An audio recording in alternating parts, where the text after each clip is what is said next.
Hello, everybody, and welcome to yet another episode of Not Your Average Joel. So, we are actually on episode 9 today, and I know a lot of y'all may be wondering what happened to part 2 of episode 8, which was going to be on the topic of music. So, we had a couple of our guests had, some priorities to take care of, whether it was family priorities or work priorities to take care of. So, we are unable to do the music topic episode today, but one of my guests that I was supposed to do it with me, with the music topic, is here, and we are going to talk about a different topic today. So this is yet again Alex is here for the fourth time. I think he's it's about 50% of the time he is here, and I'm definitely glad that he is here to talk about this topic because I know this is a topic that he has gone through. And just another quick brief intro about who he is. As we know, he works at Starbucks in Boise, Idaho, and he told me that it is actually it was 103 degrees there today, so so hot, hot, hot. So it is good to have you back, and I definitely appreciate you taking the time to do this with me. Yeah, you're welcome. So, yeah, so today's topic is actually going to be on something that used to be a part of his life, but is no longer a part of his life. So, I'm actually going to do two parts to this episode. Uh, Today, we are going to be talking about alcohol. So, I'm going to be talking to Alex today, who used to like be involved with alcohol and stuff like that. And now he lives a sober life. And then the next time, whenever I do part two of alcohol, I will be talking to somebody that that is still alcohol drinker. So I guess just getting two different viewpoints on alcohol. So we are going to go ahead and get started because I have a few questions for Alex that I want him to answer, and then of course I'm going to answer these questions myself. So the first question I am going to get into is is how old were you when you had your first drink? Um, Probably like high school, middle. I was in Arizona, so like between 2008 and 2012. Because my parents were very liberal in the teaching, not the teaching, liberal in their teachings, very like, very loosey, kind of hands off. They had the same mindset as the Mingles mom, who had alcohol. If I don't know if you guys seen Mingles. Why am I saying that? The one of you that haven't seen Mingles. And she comes in with a plate of drinks, and Katie asks, "Is there alcohol in this?" And the mom was like, "Oh no, of course not. Do you want some? Because I'd rather you do in the house." That was my parents. If I was to drink, I would be in the house with them. Um, so so I had like a sip of beer, sip of wine here and there. So I would say probably like 2008, 2009. Okay. So yeah, like it does seem like most people, like in general, whenever they start drinking, it does seem like it starts in their middle school or high school years, which I guess to me, like it's mind blowing when I hear about middle school. I don't know why. Like nowadays, I guess like most people do it for different reasons, but like I know like I guess I heard more about drinking in maybe like eighth, ninth grade. So I guess that was middle school. So like I said, it's definitely not uncommon for a teenager to start drinking, at an early age. And well, when it comes to me, this is going to be kind of a breaking news to some people. But if I'm going to be honest, Was a um communion wine? hmm, Was a communion wine? no, no, it wasn't. It was not that. But I think the first time for me was actually in October last year. So I've never tried any at all until October. I tried a strawberry daiquiri was my first drink.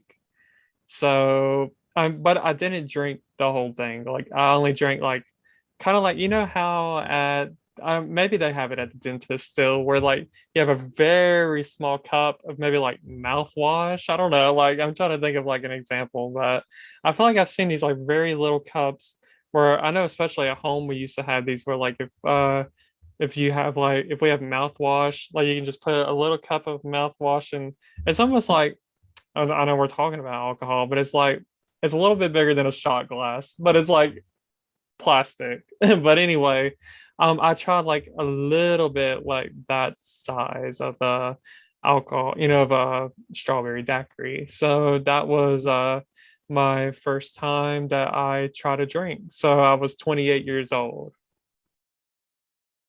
Good for you. Good for you.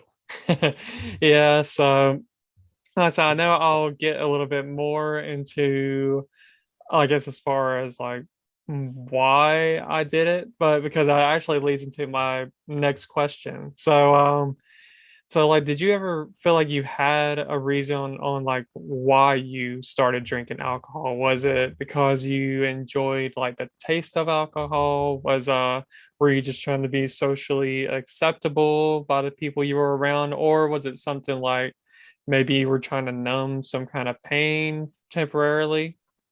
It was always to numb the pain of either mentally what was going on with my brain. So if I was depressed, which alcohol makes you more depressed, but whatever, it's fine. Or whatever. Or I was dealing with hard times. I know in high school I wouldn't drink the whole bottle, but like you would take a shot and then you won't drink it for a couple of weeks. So your parents don't know that you drank, or you take a couple pills out of the cabinet, and but you won't take it for another month. So they won't notice a huge difference. So it's just started as to numb the pain.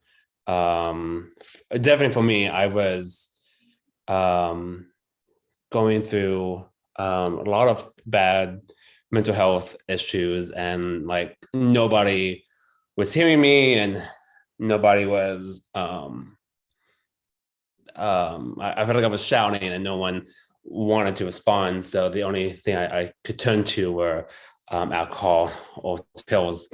Um, so it was to numb the pain. I remember for from like 2016 to about 2018, I would have about 5 bottles. And when I say bottles, I do mean those liter size bottles of vodka a week. Not 5 bottles should last me. 5 bottles should last you like a long time, especially those big ones. No, I went through about 5 of those about a week. Granted, I didn't buy 5 in my fridge. I would drink one bottle that would last me 2 days, and then I'll go back to like a store, buy another bottle that would last me like another 2 days. Like bottles of alcohol that big, not even alcohol, liquor. And I didn't make drinks out of it. I didn't do anything out of it. I literally took the top off and I just chugged it straight from the bottle. Mm. Straight vodka, straight tequila, straight rum, straight amaretto ice cream, um, whatever I could get my hands on. Yeah, wow. Like, so that definitely is like I said, it definitely seems like a very big and common thing for people to go to something like alcohol for, to a lot of people say to like get away from their problems when like you said earlier, it's usually makes things worse for the most part. So like I said, it does seem like a lot of people try to use alcohol as a reason to just get away from it in the moment and people think that's like the way to have like the best time of your life is just by getting super wasted and then like just have those like no I was supposed to say have those memories but then usually people wake up the next day when they're so wasted and they don't even remember and that can definitely be scary. Yeah. Yeah, no, we would have I feel so old. I'm 28. No, I'm not even 28 yet. I'll be 28 in November. I'm 27. And but a lot of people who I work with at Starbucks, they're like 20 and 21. So they just are now in the legal drinking age. So they will come in and they will be like, because they drink all night. Or they would talk about getting drunk, and I have to like set my foot down. I'm like, guys, no, change the topic. I may sound like a buzzkill at work, but I'm not playing into any I'm not gonna feed into the lies, coming from an alcoholic perspective. Yeah, yeah, absolutely. So, so that is definitely what's that? Alcohol definitely can bring out the worst out of people, and listen, especially when they think that that's like the solution to their problems. It's like, no, like it's actually causing more problems to whatever situation you're going through. So, but for me, like the reason why I have ever tried it almost feel like it was more of trying to be socially acceptable, probably, because it just seemed like most people are the type that, like, they'll either say they're Christian, but then they still will drink. So, like I said, it's definitely not something that should be done, like to where you make it a lifestyle out of it, because we know it definitely can alter with your brain. It could definitely make you definitely leads to regrets the next day, if you get way too wasted, which I know we will get to that in a little bit. But like I said, just it could bring some really dark stuff, like some really bad